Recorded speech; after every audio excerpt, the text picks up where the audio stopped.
I think this is very, very clear that I think that a biomarker, if there's no a blood plasma biomarker, if there's no CSF available, that it is a very, very adequate replacement at the clinical stage of the disease. I don't think it should replace CSF. I think we can get more information from CSF, but if it's not available, plasma is an adequate replacement. Now, coming to when there's no symptoms,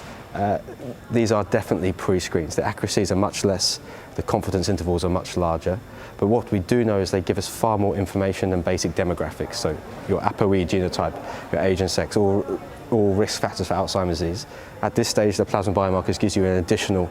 10, 15, 20% accuracy, and then what this does is that it enriches a population which are at risk for having amyloid in the brain, and then you can confirm that with amyloid PET, and that drive down PET costs or a number of CSF lumbar punctures that you'll need to do to get a number of people in the trial. And of course, if you want to track someone over time, doing a regular blood test every 3 months, and then an amyloid PET every year or so, you have this opportunity to have this intermediate change, which you can measure with a plasma biomarker as well.